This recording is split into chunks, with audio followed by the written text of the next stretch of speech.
All right, we are recording. Welcome, everyone, to Film at 50, a podcast that celebrates semi-centennials in the world of cinema. I'm your host, Brian Rowe. And today, I'm very excited to welcome my special guest, Katie Bode, my old friend, my pal for 15 years, to come on here today and talk about Tristana, a film. Hi. Hi. How are we doing? Fabulous. I'm ready to get surreal with you, Brian. Let's do it. Let's get surreal with like probably the one film that Bunuel made where he's not surreal yeah, at it's all. Not. No, it's more melodramatic. Yeah, I was thinking about our friendship today, and so we kind of knew each other before Dusseldorf, Germany, where we studied abroad, but we really became friends 15 years ago, around about this month, 15 years ago. It was fall of 2005. Yes. I remember we were walking around Amsterdam and and like we had a very deep conversation, and I was like, "Oh, we're friends now." It was easy to make friends there, right? Because there were like 10 to 20 of us. There weren't very many, and we were just together every day for 4 months. Yeah, I was thrilled because I had been pretty lonely and friendless the first 2 years of college. But we did meet in art history class. You came up and introduced yourself and gave me a copy of your film on DVD, and I was like, "Who is this guy?" It was awesome. I have no memory of that. That sounds crazy to me that I would give you a DVD copy of my movie, not without really knowing you. I mean, I think I said something about being in the film school, and you were like, "Oh, let me jump all over this." And you make movies too? I was like, wow, this guy makes movies, and he thinks I make movies too. This is crazy. I hadn't yet at that point. Yeah, and then we studied abroad in Germany in the fall of 2005, and after that, you produced my thesis film. I produced your thesis film. We were roommates for a few years after we graduated in 2007, and you got to be there when I began my film education from the beginning. Remember that? Of watching. Wait, what? Of watching movies from like the early days. Remember, yes, what did we start with? Birth of a Nation. Birth of a Nation. One of the most controversial films ever made. That's where we started. But yeah, you and Scott and Will were there for Cabinet of Dr. Caligari from 1920 and Freaks. Freaks. I love Freaks. That's great. It's a great film. Yeah. And then I like that one. Yeah, and before I left LA that last year, we were roommates together, just the two of us. And remember, we started watching Criterion movies. Yes, according to the number on the spine. That's right. So we started at number 1 with Grand Illusion. What was number 1? So we started with Grand Illusion, and then we did Seven Samurai. Those were the first two. Ooh. I don't remember Grand Illusion, but I do remember Seven Samurai. That's so good. You don't remember Jean Renoir? No. That's his name, right? Oh my God, I'm going to be so embarrassed if I got that name wrong, and everyone listening's like, what an idiot. I think it's Jean Renoir, the director. Yeah, it's Renoir. I know, I remember thinking I should be more film student about this movie, but I wasn't. Do you remember the last Criterion we watched before I moved? No. It was The Seventh Seal by Ingmar Bergman. Wow. Yeah, that was the last one we watched. It was like number 10 or number 11 on the spine. I'm at like 900 now. And my film consumption went way less organized. deep dive into whatever random thing. Yeah, so I want to start by just asking about movies, like, what role has movies played in your life? What are some of your favorite films? Just anything about movies you want to talk about. Well, yes, I decided to go to film school when I was 18 for some reason. And and went to Loyola Marymount where I met Brian and lots of other super cool people. And I don't know, I always like to say that I like any movie, and any good movie has a psychedelic sequence in it. And what was that one you liked? The eggshell? What was that one? Eggshells. Yeah, I have that on my list. Eggshells by Tobe Hooper. Tobe Hooper. Who I actually met him before he died, and told him I like eggshells, and I gave him a double thumbs up, and he was like, okay. Was I there for that? Was I there for that? We went to see Texas Chainsaw Massacre, I think at the New Arts or one of those, and he was there for a Q&A. Was that the one you met him at? Yeah, it wasn't Texas Chainsaw. It was the Carnival one. Which one is that? Number? Oh yeah, the Funhouse. The Funhouse one. Yeah, it was a screening of that. Yeah, I think I was there for that because I remember I wrote a short story called Q&A that was based on a night that a horror director, received some attention from a fan he didn't necessarily want, and it was based on Tobe Hooper Q&A. Yeah, because we were really close, and I gave him the double guns over eggshells, which I think is just beautifully shot and very awesome. It's like Texas Chainsaw Massacre, but about hippies and spirituality. and that is the way to a director's heart, by the way, and actors, when you mention a movie that not everybody else talks about. Mm-hmm. Yeah, I got in good with Tobe that day. Yeah, when I go up to Tobe Hooper and I, back in the day, I go, you know what film of yours I thought was really solid it was called the Texas Chainsaw Massacre. Oh, okay, yeah, thanks a lot. Well, they showed eggshells at the theater I worked at, the Steve Allen Theater on Hollywood Boulevard, and they showed it every night for a month on a Friday in a drive-in car thing, and I went every night, every Friday for a month and watched eggshells and ate cookies in my car, and it was awesome. So yeah, any other films that have had an influence on you? Any that come to mind? I was thinking, all my favorite surrealist films. I have Willy Wonka and the Chocolate Factory, classic. We might be able to talk about that next year. That came out in June of '71. Yes, it did. Excellent psychedelic sequence in that one. Yeah, what does he say about hell? Like that, like something like when he's just like Gene Wilder's going crazy. He says something about hell is upon us. Yeah, there's no earthly way of knowing which direction we are going. Is it raining? Is it pouring? It's quite the disturbing scene for a young viewer.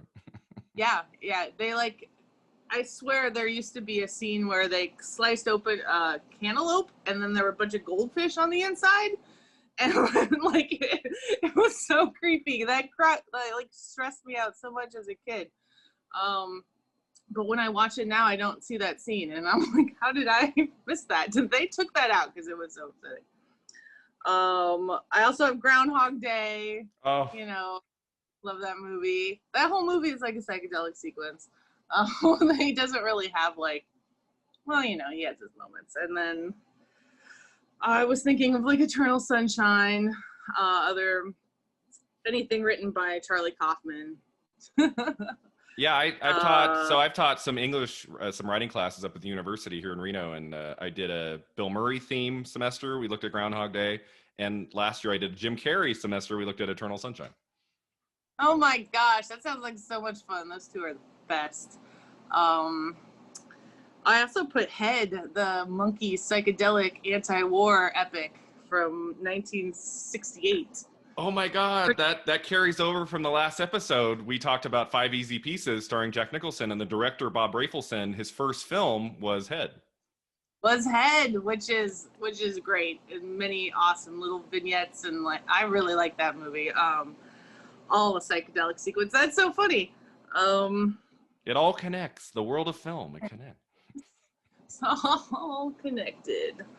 Yeah, and then recently I saw that movie Palm Springs on Hulu, which I really enjoyed, and it was kind of similar to Groundhog Day, and it was in terms of theme and repeating things until you learn them, and I loved it. I thought it was great. Yeah, I watched that about a week ago or 2 weeks ago. It's it's just streaming, And Yeah. I love that part when they're in the when they're in the airplane and you just get the white shot There were a lot of explosion. I like that she like learned to like solve this problem and was able to scientifically like look at this repeating everyday situation and make a solution. It was great. I love high concept movies. Yeah, me too. So you mentioned Head, that's 68. So, right now the podcast is kind of zoning in on 1970, the films of the 1970s. Any films from that decade that stand out to you? Like this, like anything between like 70 and 79? What films of that decade come to anything? Ooh, Network, man. Nope. I've been thinking about that a lot too. What year was that? I somewhere in the 70s. 1976. That's a little later. Okay. Yeah. I'm mad as hell and I'm not gonna take it anymore. I feel like saying that every day. Let's see. Well, I already mentioned Willy Wonka. I don't know. Oh, right. Yeah, you're right. Willy Wonka. So that's 70s. Willy Wonka. I can't recall any. I didn't. Yeah. You know what movie I like, Brian? What movies do I like from the 70s? I know you very well. I don't know if I can be like, what 1973 film would Katie really love the most? I really like. Shoot. I mean, yeah, my recall's not coming up. So that. Move on. Yeah. So.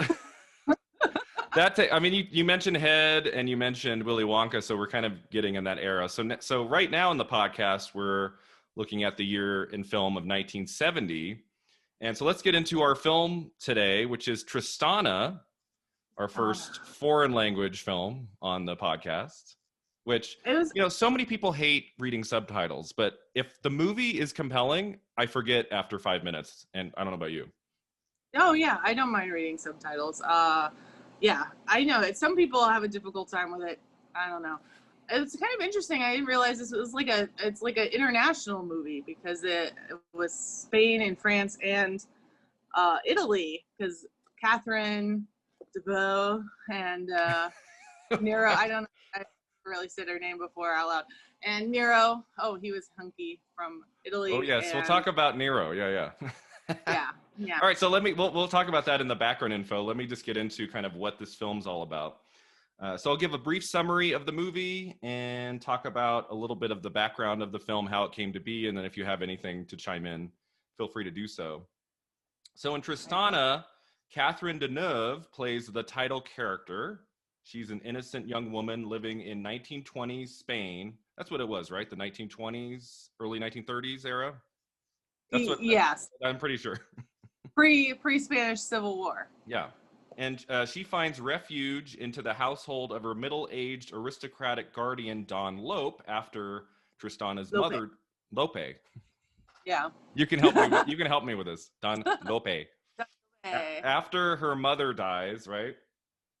Right. And she and Lope have a complicated relationship, to say the least. Yeah.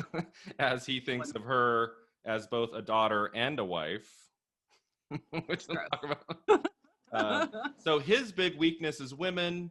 He makes her his lover, even though he also explains to her time and time again that she is a free woman. He doesn't want her to feel like a prisoner, even though she pretty much is. Mm-hmm. She does eventually act on that freedom, meeting a handsome painter named Horatio, played by Franco Nero. Is that how you say it? I don't know. Probably. So they develop a relationship, and Don Lope obviously not very happy about this, but she does manage to get away. But then I believe 2 years pass, and she becomes sick, and she feels like she wants to come back to Lope, and so she moves back in with him. She has like a tumor in her leg. And Horatio is kind of like on board with this strange. He's like, you've changed. You got cancer and you changed. I'm out of here, man. And basically, at the end of the film, she makes a really clear, disturbing choice about what to do about Lope when he becomes violently sick. And yeah, we'll talk about the ending too. Anything else you want to add to the summary? There's this interesting relationship with the deaf boy that works in the house. Mm-hmm. Yeah, was he son. like a caretaker, or? He's like the son of the housekeeper, and he just like is like, you know, the deaf boy that runs around and does stuff and like, and his mom is so mad at him all the time for being a screw up. Yeah. The first line she says is like, "My late husband, may he rest in hell. My son is just like him." Like, oh, that's yeah, that's right. Yeah, so we have a couple. Yeah, you're right. A big moment with that kid. So I guess in the book they're like full on lovers, but it's a little different in the Okay, so you really did your research. You read the novel before. Yeah, no, I read the Wikipedia article. Katie did her research. Oh, I'm gonna read the 1892 novel to get ready for this talk. Right? You didn't? I didn't. No. I just need to hang it up now. I'm not a true podcaster. I didn't read the book. Oh, that's all right. Okay, so yeah, and we'll talk about the scene with that boy when she's out on the balcony. That was the standout. I like that. Yeah. Yeah. So we'll get to that. So let me just go over some background info. You might you said you did some research. You might have some other things too. So the film was based on an 1892 novel, and I don't know if I'm saying this correctly, but Benito Perez Galdós. No.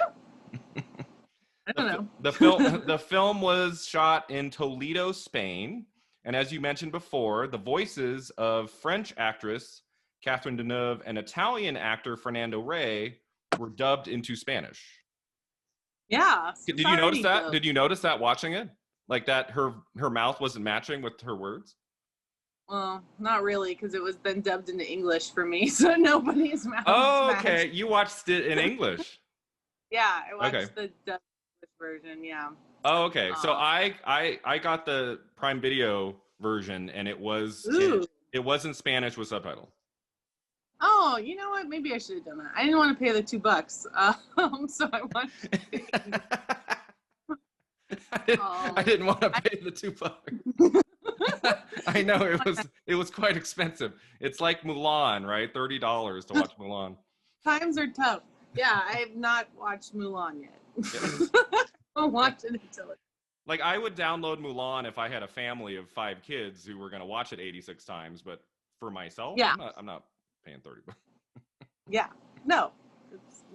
Yeah, so that's kind of interesting. I don't know of a lot of films that do that, where you know, it's like a Spanish film, but the main actress is speaking French, so they dub that into Spanish, and then another actor is speaking Italian. That's dubbed into Spanish. I know, it's wild. I liked it. We should do more multicultural movies like that. Yeah, like it kind of gives me a headache, the thought of like trying to get like just on set, like, okay, she's speaking this, he's speaking that. I know, it's not an American film, it's a European film where Catherine spoke like 4 languages. The only one she didn't speak was Spanish, but she spoke French and Italian, and like she had so yeah, I just assume everyone is bilingual at least in some way, and they're able to make a film with 3 languages spoken. It's pretty wild. So Bunuel, the director, began working on this project in 1962, so 8 years before it actually came out. And I guess there were some issues with the screenplay. He put the project on the back burner, and he returned to it in 1968 when he was able to secure international funding so that the movie could get made. Yes. He is very like anti-theistic and anti-God and anti-church, and Spain was like, yeah, this isn't gonna fly. They have like Spanish censors that would have to approve your script before you could make a movie. Okay, yeah. And then the French investors insisted that Catherine Deneuve be cast in the lead role. And then she later said this was one of her favorite films that she appeared in. That's wild. That's good. Yeah. She clearly likes disturbing subject matter. She's like, I get to be French, and you know, and you know, I don't know. It was an interesting performance. Oh, for sure. And then IMDb said that Deneuve and Franco had an affair while making the movie. That's great. Can you believe? You can believe that, right? Yes. And he was married to some kind of other famous actress, I think, at the time. And she would be on set a lot. And I was like, ooh. I mean, I feel like all co-stars hook up, right? It's like an unspoken thing. How else can you get that chemistry? And, you know, that's what I assume is happening in Hollywood. Just any movie ever made, the man and the woman are hooking up, or the co-stars, male or female. Yeah. You know, if you want that intensity, that's true acting. Like Short Bus, am I right? Short Bus. Oh man, that takes me back to 2006. Short Bus. Yes. So let's see. So the film was shot in 1969, and then it was screened out of competition at the 1970 Cannes Film Festival. It made its debut in theaters in March of 1970 in Spain. That's when it started screening. And then it came to the United States in September of 1970, 50 years ago. Wow. Okay. So that's why we're talking about it. If this movie had come out in the United States in March, we wouldn't be talking about it. I'm trying to do like I'm really trying to stay close to the United States release date 50 years ago. And it came out at the end of September. Down to the month. You know, just the year. You know me. Down to the you know me. Year. You know me. You know I'm not. Now I'm not like the podcast episode doesn't have to premiere like on the day it came out. The movie came out 50 years ago. I'm not that crazy, but. Katie's like. So the reason I actually discovered this film, I was looking through all the 1970 movies, was that it was one of the 5 nominees for Best Foreign Language Film of the Year at the Academy Awards. That's how I found it. Okay, yeah, but he didn't win. He didn't win until next year. Yeah, 2 years later. So, and this is, according to IMDb, this is what Bunuel said when he heard the news that Tristana had been nominated for an Oscar. He said, "Nothing would disgust me more than to win an Oscar." He was very anti-establishment. He was one of the cool kids that was like, I don't need respect from the establishment. Yeah. And then his next film, The Discreet Charm of the Bourgeoisie, released in 1972, won the Oscar for Best Foreign Language Film. Yeah. That one. So that movie. I don't think he actually got that Oscar. I think it was like the producer or someone else actually like received the Academy Award for it. But he had a film that won something. Yeah. So he must have been pissed that day. He was like, "No!" Damn it. Yeah. So that's all I have. Any other background info that you found?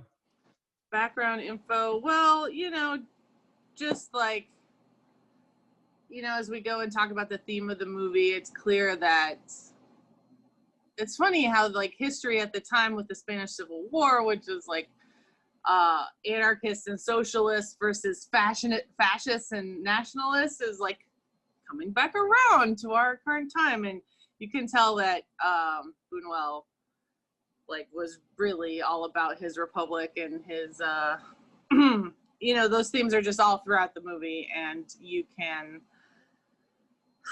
I don't know, I'm blanking here on what I'm saying. Yeah, what am I saying? And we'll talk about the theme. That's one of my questions for you. I thought we could start. I thought we could start by just, what did you think of the movie overall? What did I think of the movie overall? I liked the way it was shot. I liked the costumes and wardrobe. I thought the fashion was very cool. I was hoping for more surrealism, but we got a nightmare scenescape. That's it. That's the only surrealistic touch, really. Yeah, and it really was like a bummer, like misogyny-wise. I just feel like he really hates. And it kind of reminded me of some like abusive ex-relationships where they're like, "You're free, do what you want, you're free, but you're not really free. Don't." You're a free woman, Tristana, although the best woman is one whose leg is broken and she cannot leave the house. Which is something he said. That guy, I wasn't crying tears of sadness at the end. It was tears of joy, right? To keep a woman honest, you must break her leg and leave her at home. That's a direct quotes. Yeah, so, but I thought it was cool. I do like his anti-establishment themes, his anti-theistic themes. The main guy, Don Lupe, which really he's like, is Bunuel himself. They even kind of look alike, right? And he cast him in a lot of his movies, and he's like himself, basically. Yeah, Fernando Rey is in Discreet Charm. I looked that up. He's one of the main stars in that. Yeah, Fernando Rey is kind of like Bunuel, like casting himself, and he's all like, I defend the weak, and honor is worth more than a drop of blood. Like, he was asked to like be a part of a duel, which reminded me of Hamilton.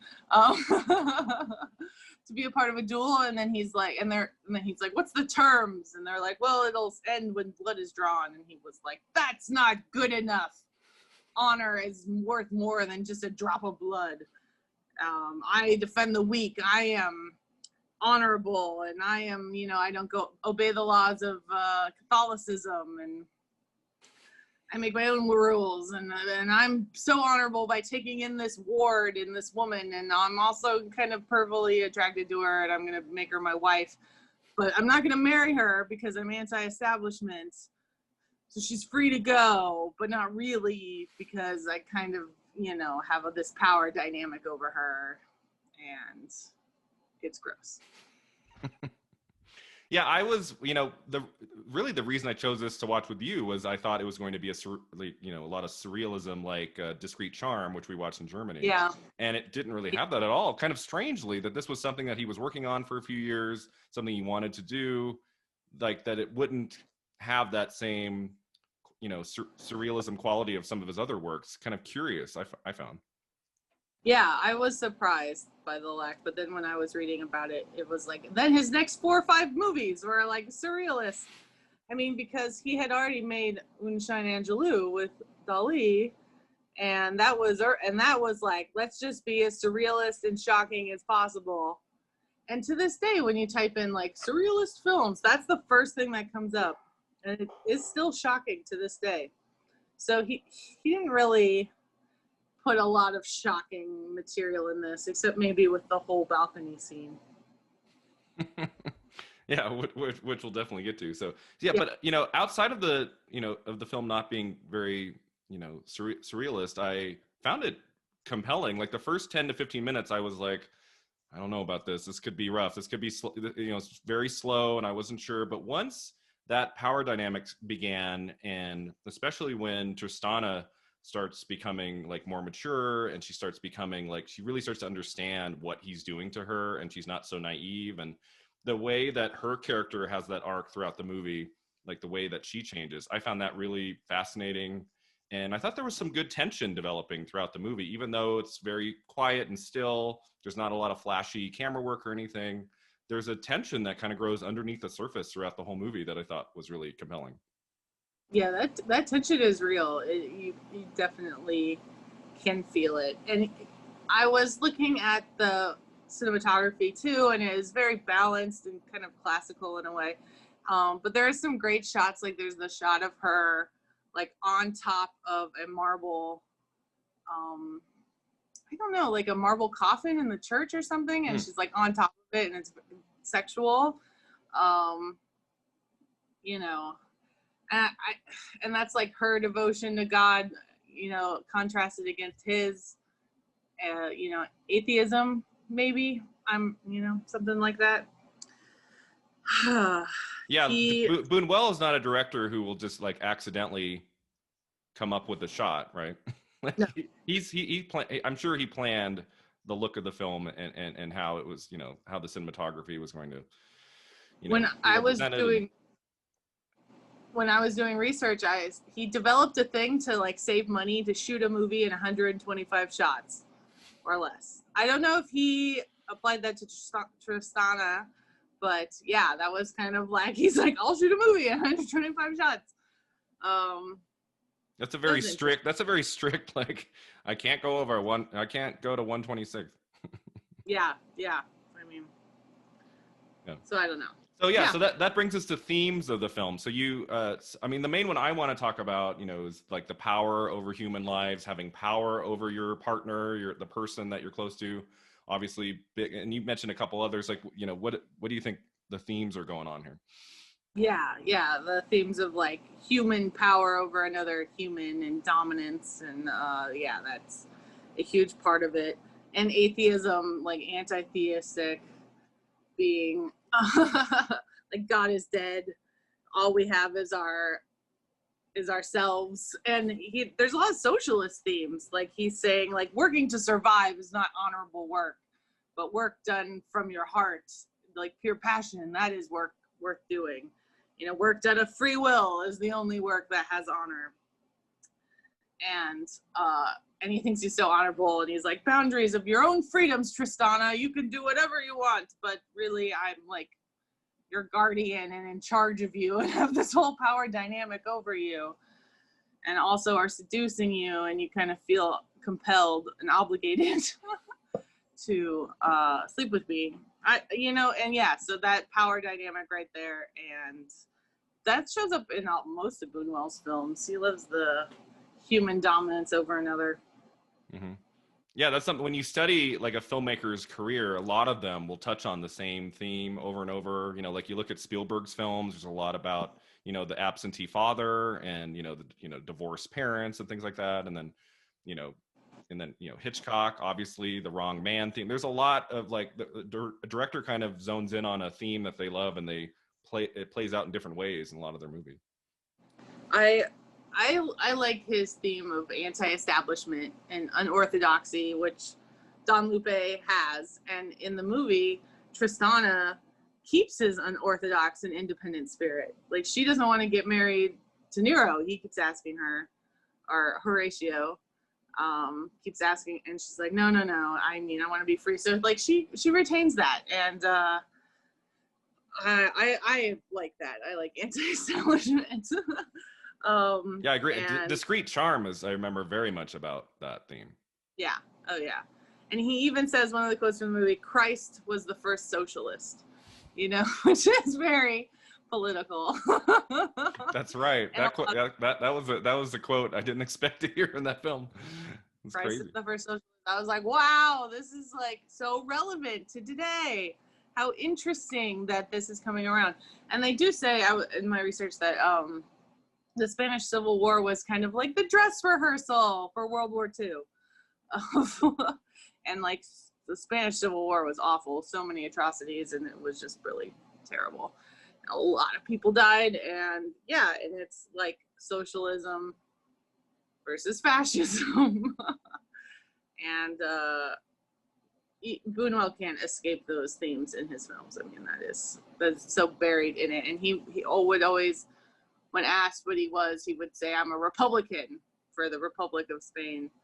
But sometimes people, when he was in America, because he like moved to Mexico, he was living in Mexico for a long time during that time, and then he was in America, and and he would be like, I'm a Republican, and they thought that meant like whatever, the American political Republican, but it really meant communist / socialist, and nobody really knew that until Dali wrote his book about himself. Dali wrote his autobiography, in which he was like, Bunuel's a communist.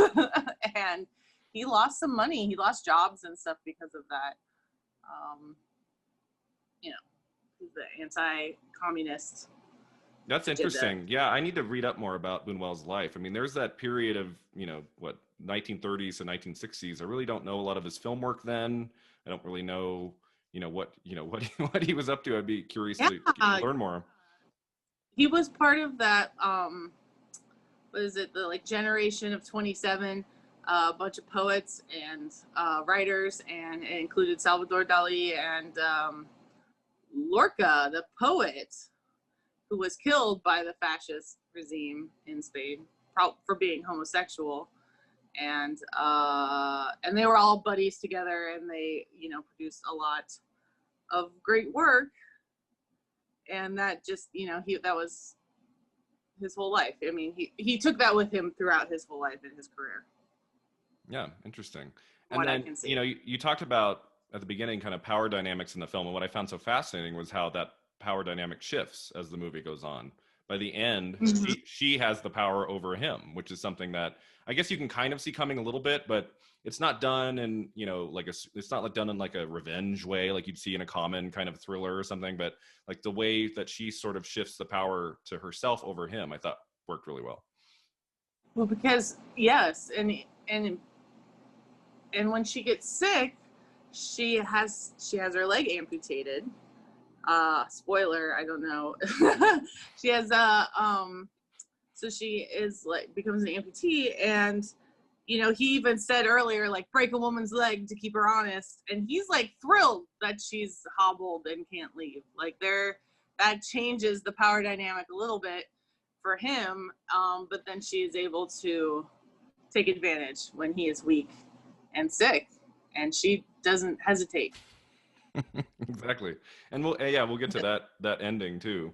I have just a couple more kind of basic questions about the movie, and then we'll go through it, not through every scene, but just like touch on, our favorite scenes of the film or what kind of stood out to you. Okay. So Bunuel, as the director of, what kind of mark does Bunuel make on this film? So we talked a little bit about, how these themes that he's been working with in all of his film. Is there anything else about the look of the film or how it's edited or anything that like you feel like he's making a stamp on the movie? Just the like grotesque nightmare scene, I thought was the stamp. Like they had a really excellent severed head prop that A looked plus. great. A plus. It looked really good. I mean, that was like what made it Bunuel-lian. Yeah, and I love the zoom in on her face too. It was like kind of like shaky, but in a way that made it actually more powerful. And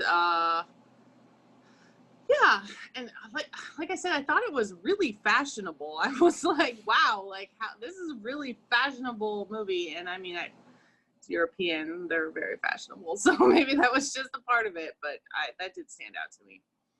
The other mark that stood out to me was there's a lot of scenes of people eating food, which I remember is a big part of Discreet Charm. Yes.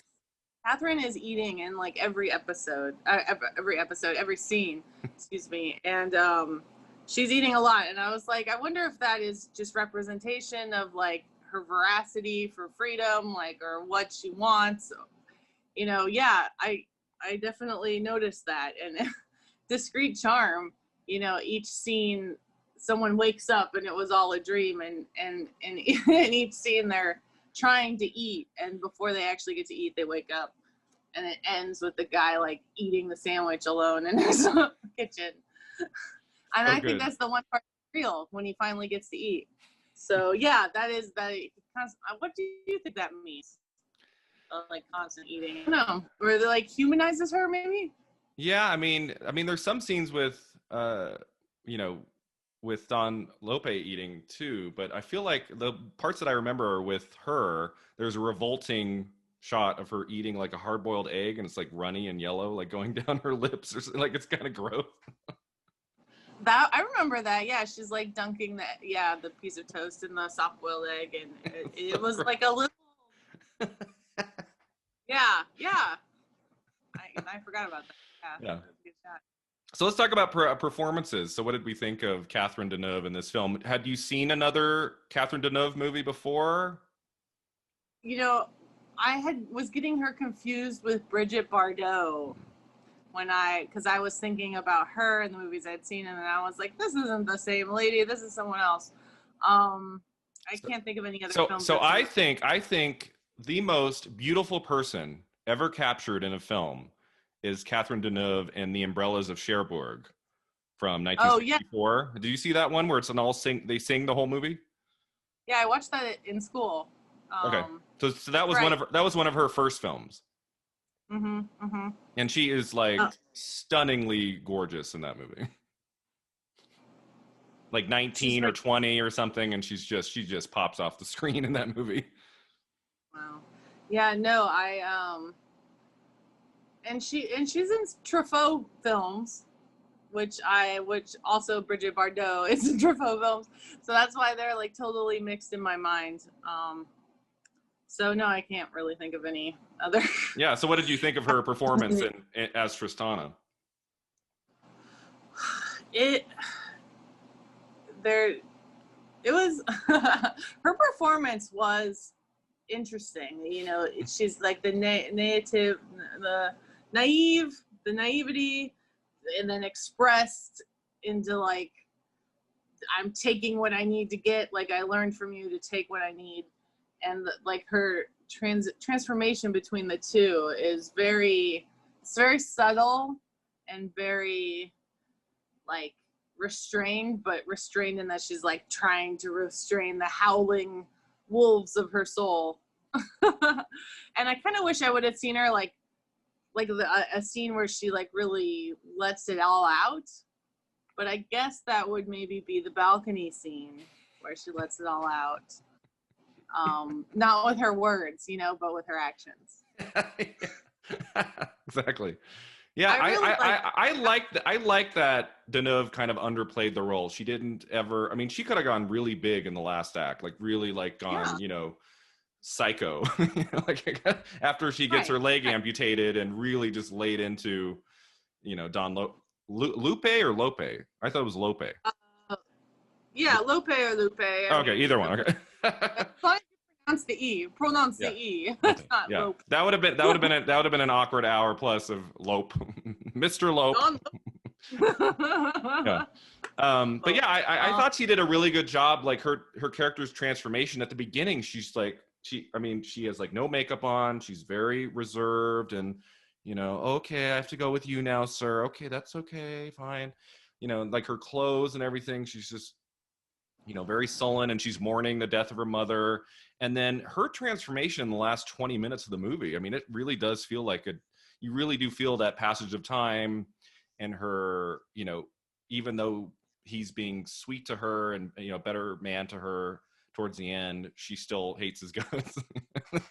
Like, I think, isn't there a line at some point? She's like, I wrote it down somewhere, I'll find it, but, you know, even though he's being better to me now, I still don't like him, kind of a thing. Well, she's like, if he had loved me as a father, then I would have loved him as a daughter. But no, he had to make me his wife too. Yeah. Like, gross. That's, you know, and is that really what it is to be a guardian and a ward to a woman? No, it's not, you know. No, it's not. And so her performance when she exposes her body to the deaf kid off the balcony, and it's so brazen in her face where she's like becomes so like, I don't know, smug or powerful, like you can feel her reclaiming her power, is I thought that was the best scene in terms of performance from her. I really like that. And it was very subtle. Yeah, she's very subtle but beautiful, and you can see as the movie progresses she does become more fiery in her makeup and her hair and costume and stuff and performance. Yeah, and you know, they really did their best to make her look unattractive, but it's hard. I mean, even when she's sick in bed with the tumor in her leg or whatever, and she's like, you know, kind of sweaty and like she still looks gorgeous. Yeah, she still looks good. Do you think that was her playing the piano? I love the parts where she was playing the piano and it was like very angry and violent piano playing. Yeah, that's a good question. I don't know. I didn't look up to see if she had that talent. Maybe. Yeah, I didn't look it up either. and what about the other two men, Fernando Rey and Franco Nero? What did we think of the men, their performances? Those two actors. They're funny. They were good. They're good performances. They're good actors. Fernando Rey is really great, and I think he just is that grumpy old guy. Pervy guy that thinks he's so honorable but is, you know, exploiting the women in his household, and he thinks he thinks he deserves women. I think what his first scene, doesn't he hit on a young woman and he's like, hey, I'm not as old as I look or something. Yeah, and you know, the women are like a commodity, they're for men. It's, you know, it's very old school misogyny. Super fun. And but that he is Bunuel. Like, Bunuel cast him to like be him in the movie, and you know, I did like his performance. You know, there's not a sign of irony when he's just saying stuff like, what was it?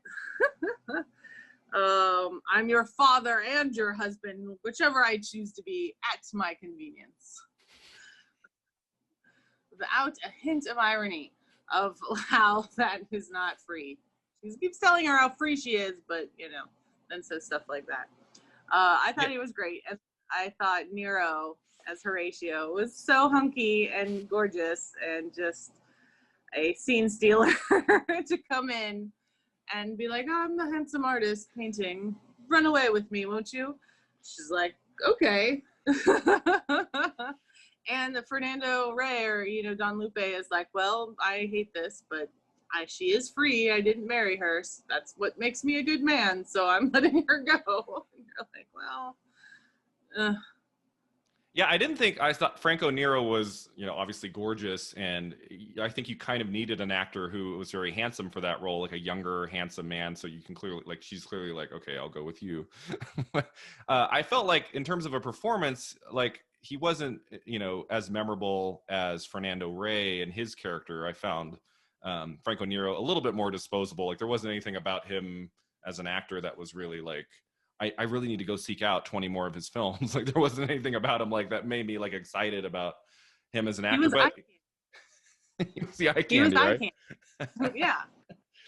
When he had the mustache, that's how you know it was 2 years later. Ooh, that's how you knew. Yeah, time had passed. Because there was no dissolve, right? There was no 2 years later. It just cut to a new scene, right?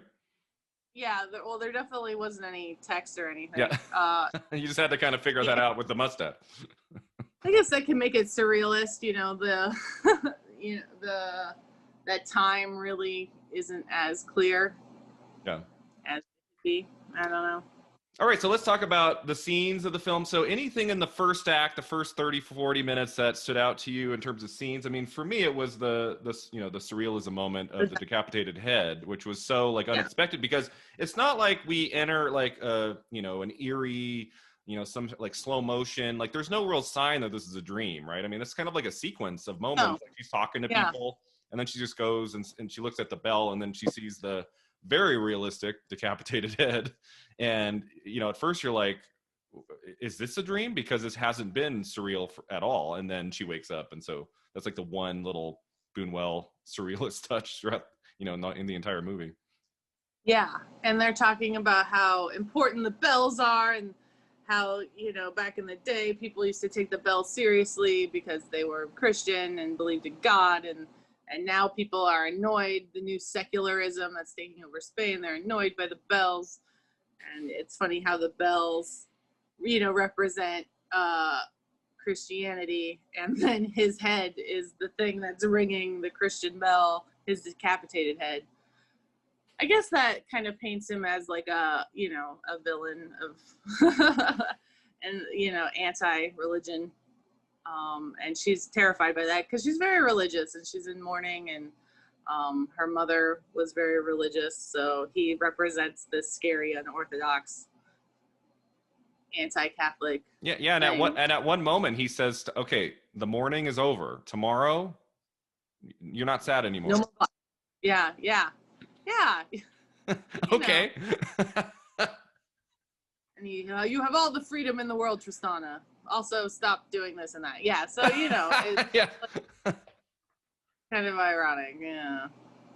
And I mean, the first 30 minutes, their dynamic is slowly evolving.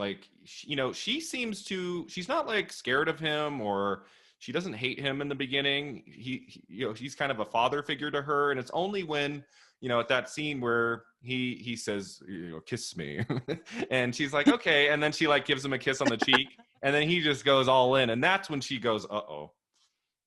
Right, but she just sort of acquiesced as well. She doesn't fight him off. She just is like, okay, I guess I have to do this now. As my lot in life as a woman, I guess I have to, have sex with my guardian, so he takes care of me. And yeah. And he's acting like, oh, she's doing this of her own free will. She loves me. And it's a delusion of power dynamics. He's pretty messed up. That Don Lupe, he's never really clear about his expectations, or like he says something but he wants another thing. It's like how do you possibly live under those circumstances? Right, right. And he's not working, and he is hawking his silver and stuff to survive, but then his sister dies and leaves him a bunch of money, and he gets to like live nicely again without working. And because it's only passion is the only honorable thing. And but he not like when you're and he likes or, when and he likes when she fetches his slippers, which he finds disgusting. Oh yeah, that's very submissive, subservient little bit there. Doesn't she throws the slippers away at some point? She just like shoves them in this little trash can. Yeah, eventually she just throws them in the trash, an example of how she's no longer submitting to him. It's a metaphor, Brian. Yeah, so then she meets Horatio, and he's like painting someone else, right? And then he's like, "Oh, you have a lovely face too. I would like to paint you." Yes, it's a good line. you haven't had a guy do that for you, Katie? I would like to paint you next. No, but I would fall for it. I would be like, okay, where's your studio? Oh, it's this dumpster? Okay. Yeah. What is she? She's like he doesn't even want her, Don Lope doesn't even want her walking around, but her and the housekeeper go for walks. And I mean, he really just wants to keep her in the house all the time, and then deludes himself into saying that she's free and I'm a good person because I'm keeping her free because I didn't marry her. And so she's out walking. Yeah, doesn't he say at some point, he's like, well, maybe I'll take you to the opera at some point. Yeah. And so she's in this forbidden walk, and this is when she comes upon Horatio, and he's so beautiful and passionate, and I don't know what else he has to offer her, but we don't see it. Like, next thing I know, she's on a train with him, and they're leaving, and they're like, we're going away to start our lives. I'm going to teach piano, and you can paint, and we'll make it work. And it's a little bit of a Moulin Rouge, all we need is love kind of a theme going on. Yeah, it does. And and I can see how she is excited for that, because she'll actually maybe have a partnership and be free, as opposed to being the ward and wife of this pervy old guy with lots of confusing ideas about freedom and anti-establishment. Yeah, and then so the next scene I thought really stood out was the scene where she actually tells Horatio who her guardian is, because at the beginning I think Horatio is just under the assumption that she like has a guardian at home or something. He doesn't think of the guardian as like her husband or lover or anything, but she then finally tells him, here's the situation. Oh yeah, that's right. And he's like, ooh. He's like, that sounds complicated. She's like, tell me about it. And he kind of like pushes her away at first. He's kind of like, I don't want to look at you right now, but then like a few seconds later he changes his mind.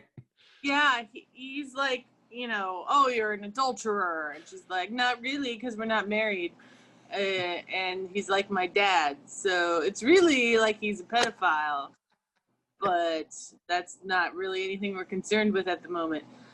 He's an abusive guardian dad / husband. And yeah, if your new boyfriend or girlfriend told you that was their situation, you might be a little skeeved out too.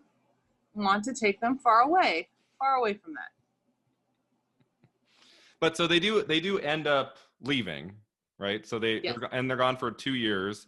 Before they leave, there is a confrontation, right, between the two men, and it doesn't end well for Don Lupe. He goes down to the ground. Remember? He challenges Horatio to a duel, essentially, and then Horatio just smacks him on his butt, and then the duel never happens. Like, he was like, no, I will not duel you. I am leaving. I I thought there was going to be a whole duel sequence or something, but Like with swords. Yeah, you know, because they were talking about dueling before, and he has his swords, and but that never happens. You know, he just kind of, and then It would have been a different movie, right? Yeah. A fight to the death. And then he's like, well, I guess she has free will. She can go because I lost. Because I lost, I will acquiesce that you can go because you have free will because I'm such a great guy. Like, that is kind of how Don Lupe rationalizes it to himself. Yeah. And so then he that's right. Gets the money. So he's able to improve his fortune in the meantime while Tristana is gone. Yeah. So then she comes back, and Don Lupe hears the news that she has become ill for 2 or 3 weeks, not very long, and she's got a tumor in her leg, and she's very, very ill, wants to come back to him. Why do we think that is? Right.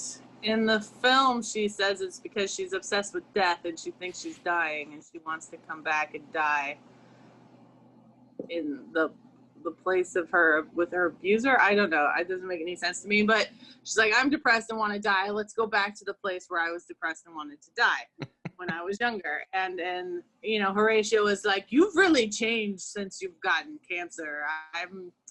I don't know if I'm going to go paint over here while you deal with, you know, your cancer with your abusive dad / husband. Like, yeah. And then you're just like, man, but she really thinks she's going to die. And maybe she just doesn't want to put that on Nero. And she wants to put it on Don Lope and torment him as she dies. You know, that kind of makes sense. And she really does think that that's it for her. It doesn't seem like she thinks she's going to get better. And so Don Lupe, that she can't leave because she's sick and hobbled. He's like, I always knew you would come back to me, and now you can't run away. He's so thrilled by this news. Oh, it's like, did you see the movie Phantom Thread with Daniel Day-Lewis? Kind of a similar idea of like, I keep the man I love by keeping him sick. Yes. Ooh, so effed up. Yeah. You know?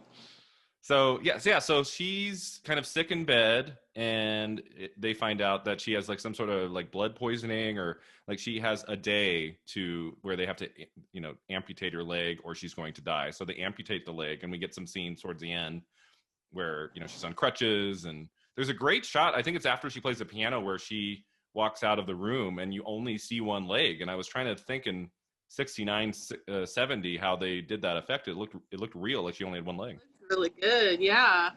Her leg wrapped up behind her, I guess. And she like, has she has a prosthesis, and a lot of it, and she's like moving around on her prosthesis. I just assumed it was method acting, and she just cut off her leg, right?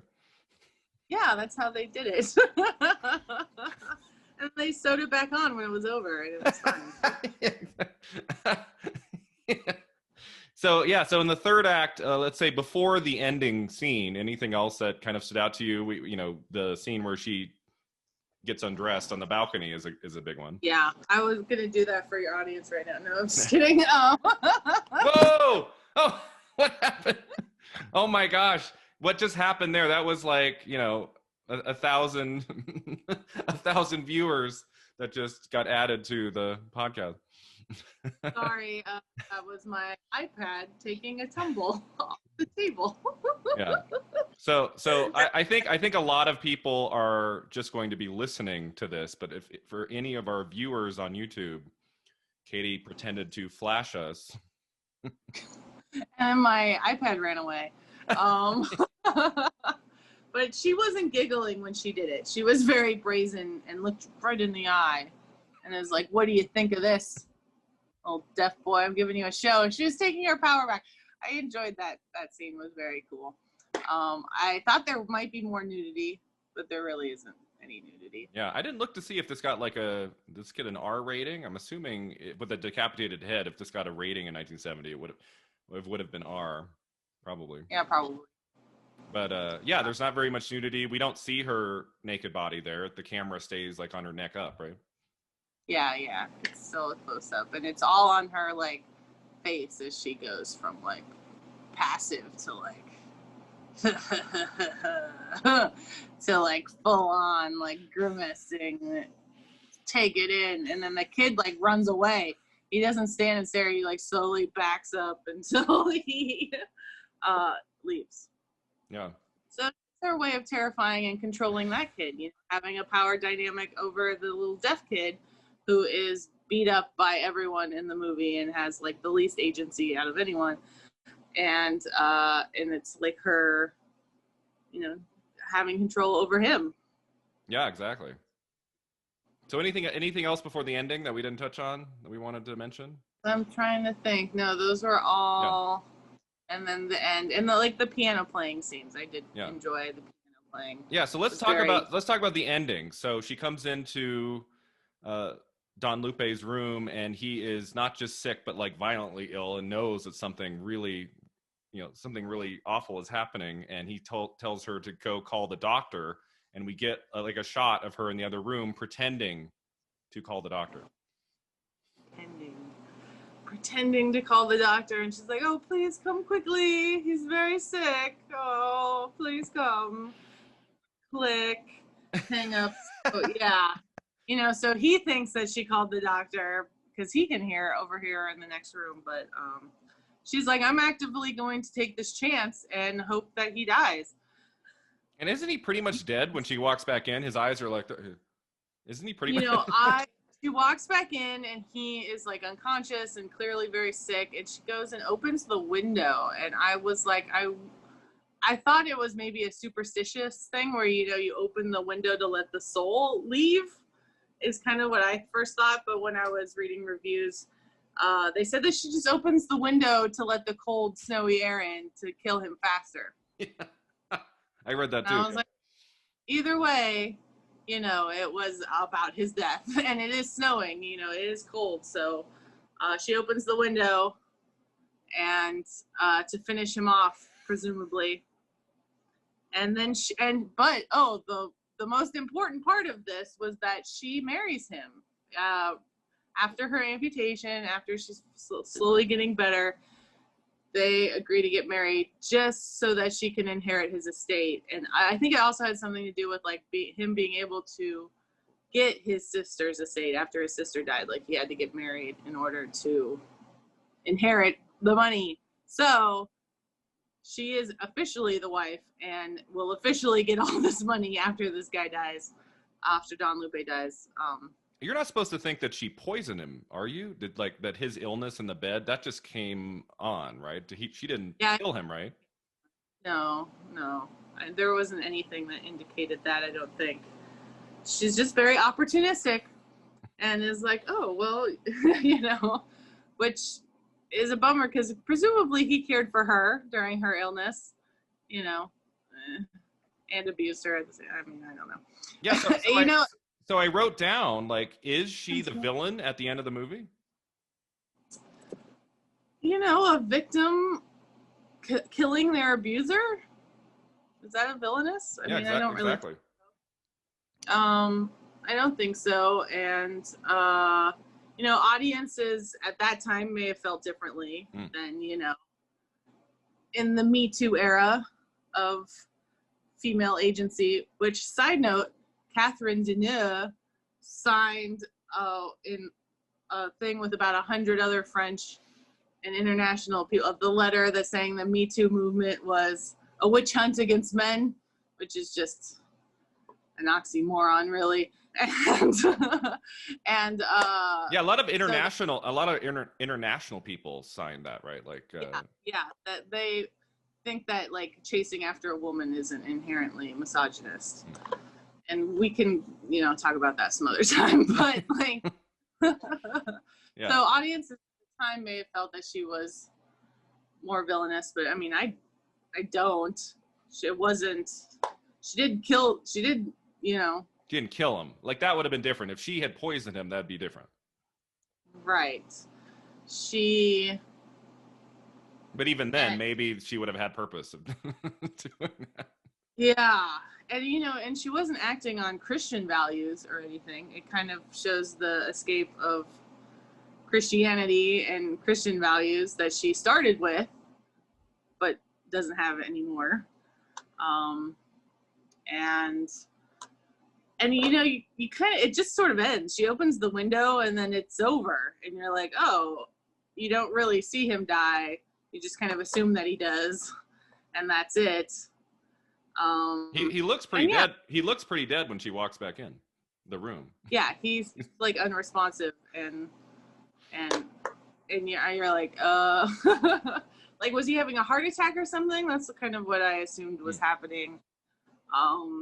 Why do you think, I didn't understand why Bunuel ended the movie with that montage of shots from earlier in the movie? Why do you think he ended it with that? Oh, and it was shots of like them together, right? Yeah.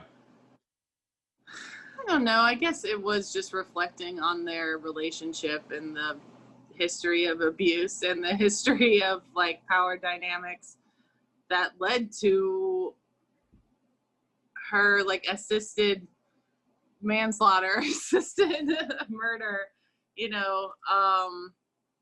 maybe that's kind of to explain why she did it, why this is finally happening. And maybe if Don Lupe had acted differently, then this wouldn't be happening. I'm not sure. Yeah. The horror movie fan in me wanted, like, the shot of her opening the window. I wanted the movie to end with like maybe like a long zoom from outside, and then you just go all the way to her face, and maybe not like a full on like Joker smile from Batman or something, but just kind of like this, just like this like this deep breath, right? Something like that to show like, okay, now I can start my new life or something. I thought that could have been a little bit more effective than just like 8 random shots. like repeating. I kind of forgot about the montage, actually. Yeah.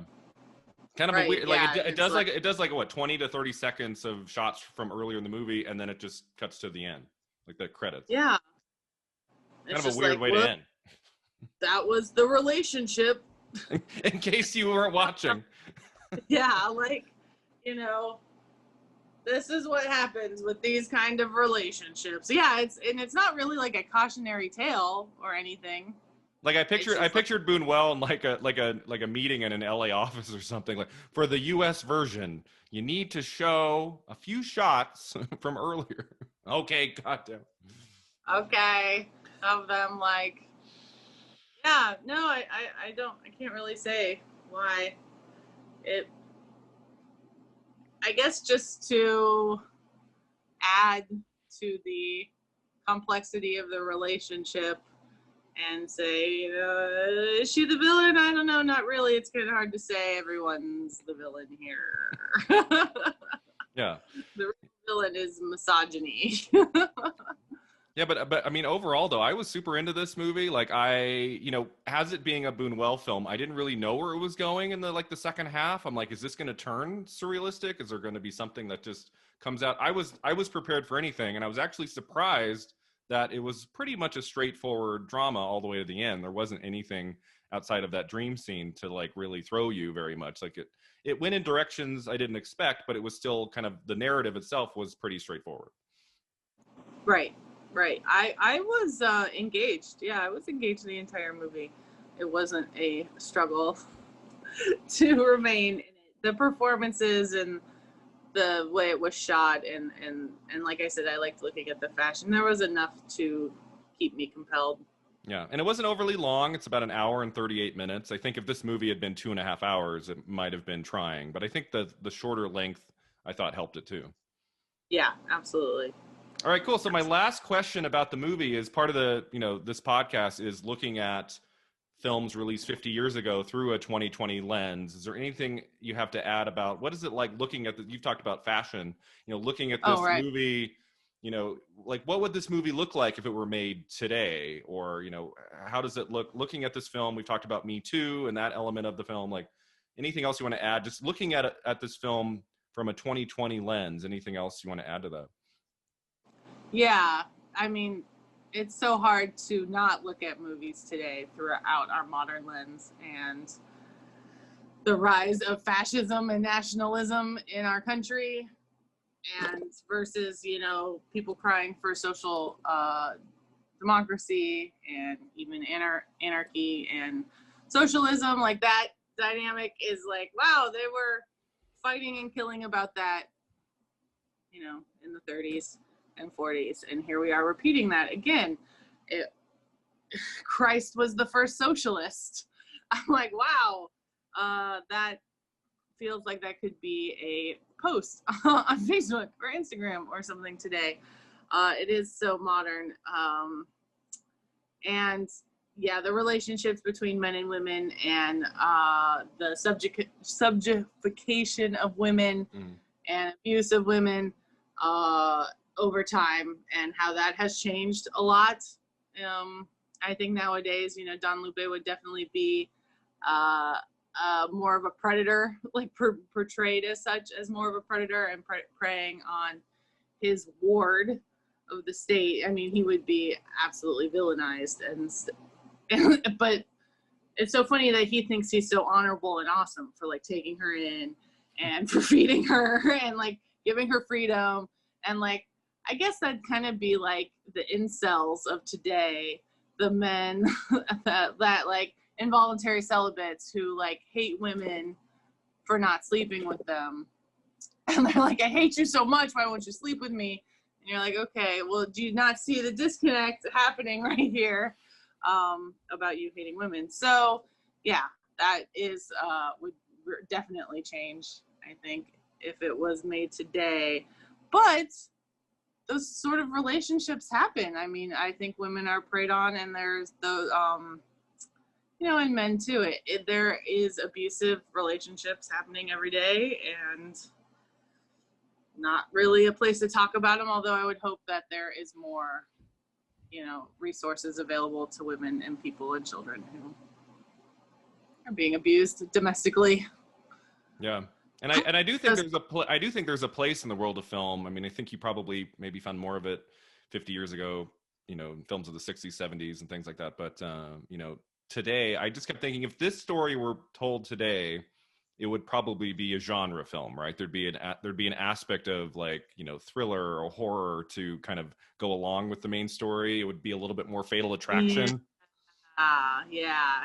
You know, she would take her revenge at the end. There would not be this kind of like, oh, he's dying, I'm gonna fake that there would be more going on there. And there would be more psychological, like, drama and psychological terror and psychological, like, you know, effing with each other, which was alluded to in Tristana, but didn't really go there. But yeah, I think that the power dynamic, abusive like thing would really, you could really take that far, like Fatal Attraction or something like that. Yeah, exactly. All right, awesome. So let's go to our last two segments now. So the first of the two segments, I'm calling the Divine Double Feature.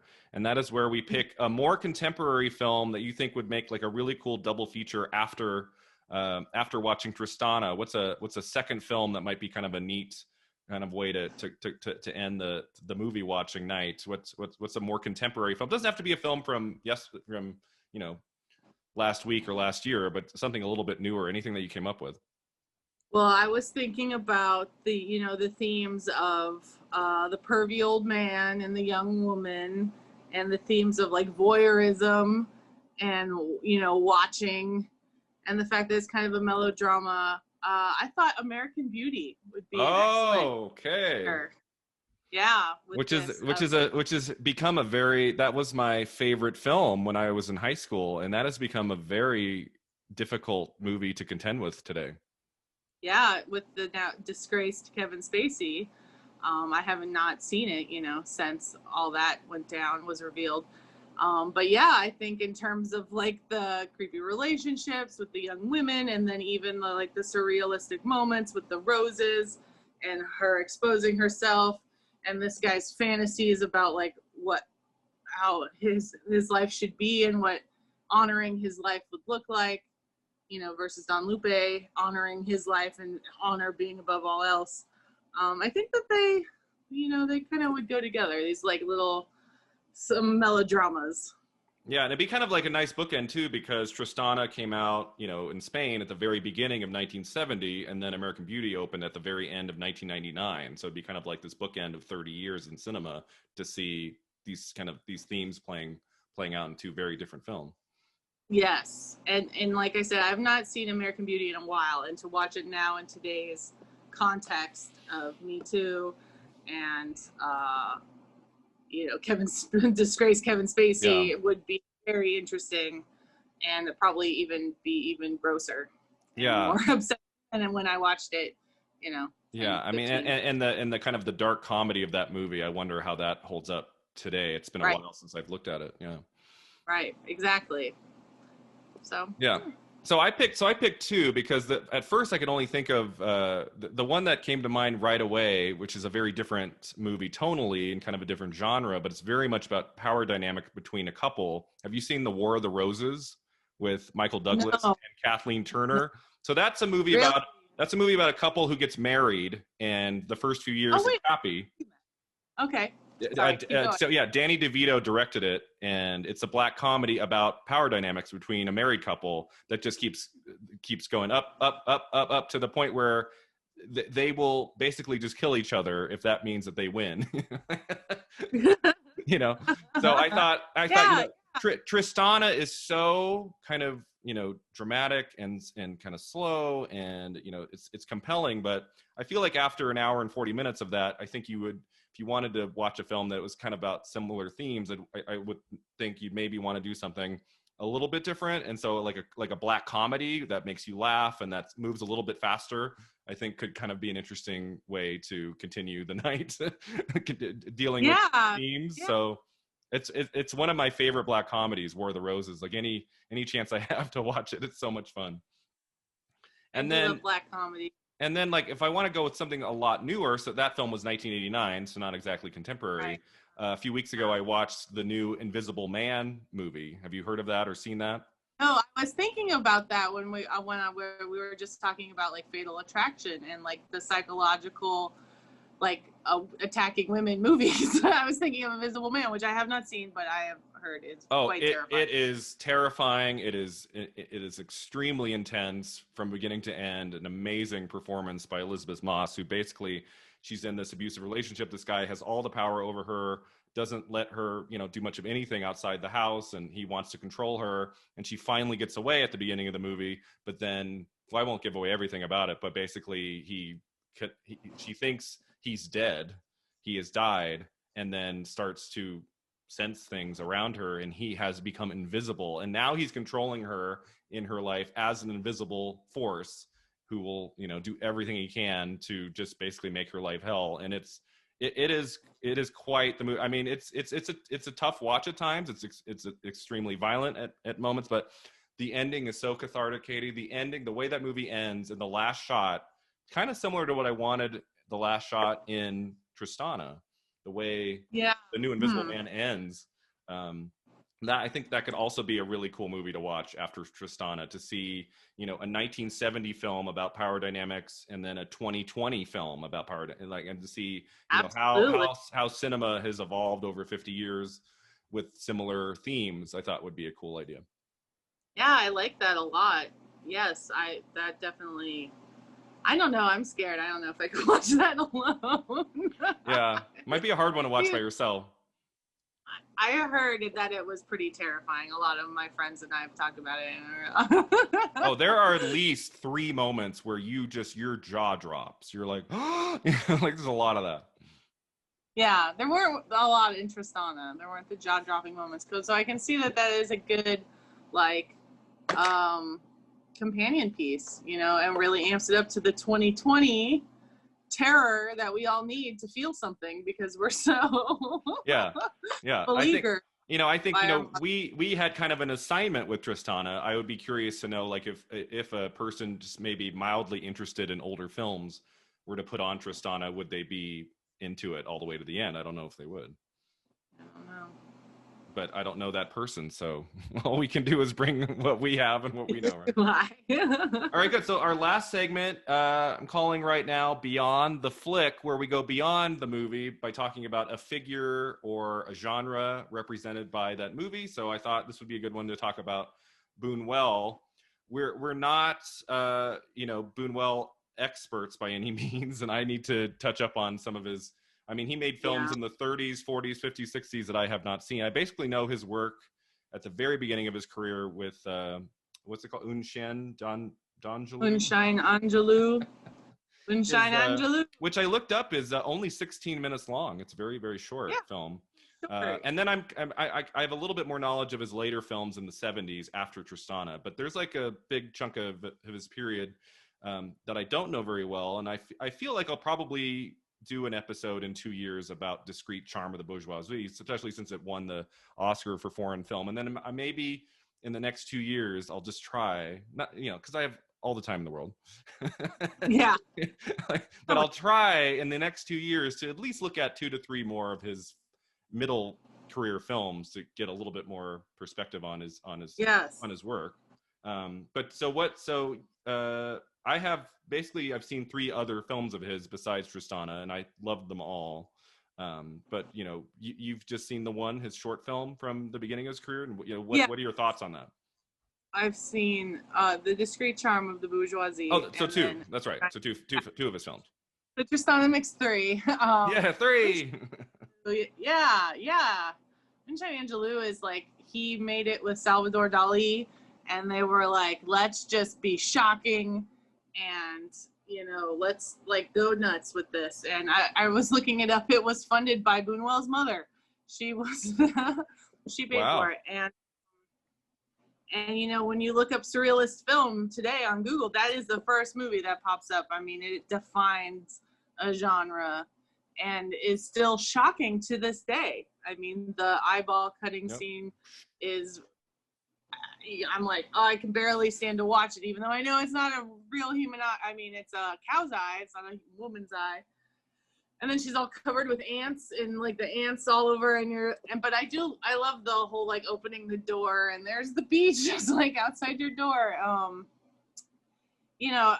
I really love that sort of photography and surrealism. And one of my favorite bands, the Pixies, they have the song Debaser, which is, he's like, I am Unshine Andalusia. And I think that means like a dog. I don't know, something. I did look that up at one point, but I can't remember. But that's a great song about this movie that, who would have thought, your 16-minute silent, black and white, short experimental film would be this sticky and persist, today, and still be shocking to modern audiences. Because we were just talking about how like we need to up the ante for our beleaguered selves, but that this movie still is shocking and hard to watch. Yeah, and it came out in 1929, right? So almost 100 years ago. Wow, yeah. Jeez. Oh my God. So I believe we both saw that film screened in one of our film classes at LMU at some point. I'm pretty sure we watched it in something. I had to watch it in class, and I was aware of it because I wanted to be like an edgy film student. So I was like, I better find all the edgiest films. And so like that is really is like the standard of experimental silent film and surrealism. Yeah. That persists. So my third favorite film after Tristana that I've seen is his last film, which is called That Obscure Object of Desire. That was the last film he made in 1977. Also about an older man and a younger woman having a relationship. So this seems to be a thing. But it's been a few years since I saw it, but I remember there were a lot of surrealistic touches in that film. It's not like Tristana where it plays out like a typical narrative. Like there are surreal touches in that one. And then my second favorite would be the short film from the beginning of his career that we talked about. And then my favorite has to be The Discreet Charm of the Bourgeoisie. That's my favorite Bunuel film that I've seen thus far. Yeah, that one is great. I do love that one. I love that you don't know what's real and what isn't, and it really lets the subconscious run wild and sees what can be created. And then you're so hungry because everyone's trying to eat the whole time. and then it cuts away before they actually get to eat, and you're like starving by the time that movie's over. And did we see it at the same? Did we see it at the same time together in Dusseldorf, Germany? Yeah, we saw it with what was that professor that we had? That Hadley. Hadley did like a film history class. Were you in that with me? Yeah, I was in that. Yeah, it was with Dr. Hadley, and and I was starving by the time the movie was over.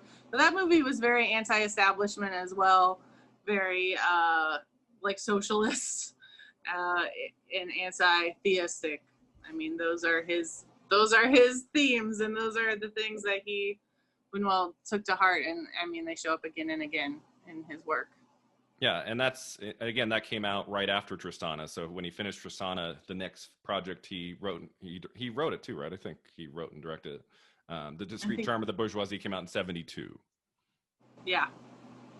And definitely one of his most successful films, you know, the one that won the Academy Award. And, you know, it's even though there's like not a plot to the movie, right? It's kind of plotless. It's a lot of shots of them walking along that road.